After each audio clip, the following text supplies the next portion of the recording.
ناظرین کرام، ہندوستان نے وہی حرکت کری جس کا ہم سب ایکسپیکٹ کر رہے تھے، اور وہی ساری چیزیں اب آہستہ آہستہ دنیا کے سامنے کھل کر آ رہی ہیں جو مودی اور نیتن یاہو کی ملاقات کے بعد مسلمان دنیا نے خاص طور سے اور دنیا بھر کے پولیٹیکل اینالسٹ نے ایکسپیکٹ کری تھی۔ اب یہ سارا واقعہ کیا ہوا، اس کو تھوڑا سمجھنے کی کوشش کرتے ہیں۔ سب سے پہلے تو انڈین گورنمنٹ کے آرڈرز پہ اور ان کے انویٹیشن پہ ایرانین نیوی کو انوائٹ کیا گیا کہ وہ انڈین ٹیریٹری کے واٹرز کے اندر اپنی شپس لائیں اور وہاں پہ تمام ایکٹیویٹیز کریں۔ ان ایکٹیویٹیز کی دعوت چونکہ انڈیا کی جانب سے آفیشیلی دی گئی تھی، اس لیے ایران کی نیول سروسز بھی وہاں پر موجود رہیں اور 10 دن تک اپنی تمام مشقیں انہوں نے وہاں پر کری۔ جب 10 دن بعد ایرانین نیول سروسز وہاں سے واپس جانے لگی، اسی دوران میں مودی کا اسرائیل کا وزٹ آ گیا، اور اس وزٹ میں یہ بات طے پائی کہ ایرانین نیول سروسز کے تمام آفیسرز کو، ان کی تمام شپس کو اس وقت اٹیک کیا جائے گا جب یہ نہتے ہوں گے اور اپنے گھر کو واپس جا رہے ہوں گے۔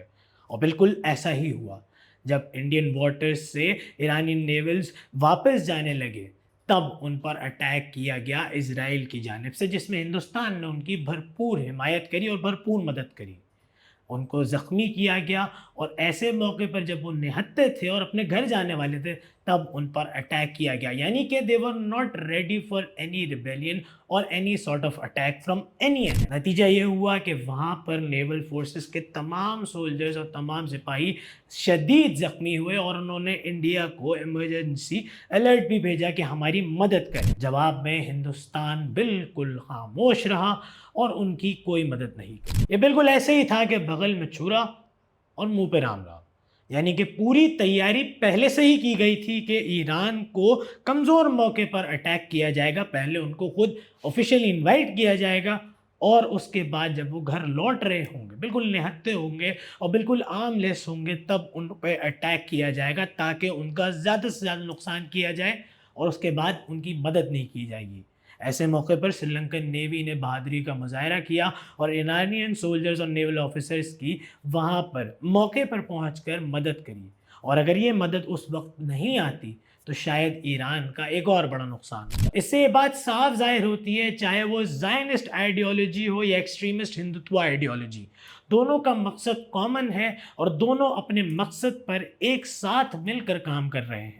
اور وہ یہ ہے کہ مسلمان ممالک کے اندر جو بھی طاقتور شے ان کو نظر آئے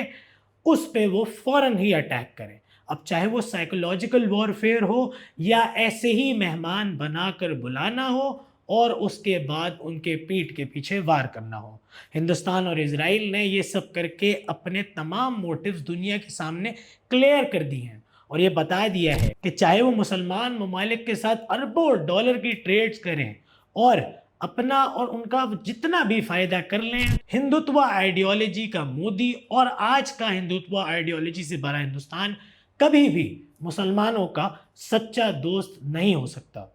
اور انڈین واٹرز میں ہونے والا ایران نیول کے ساتھ یہ واقعہ اس بات کا ایک کھولا جیتا جاگتا ثبوت ہے۔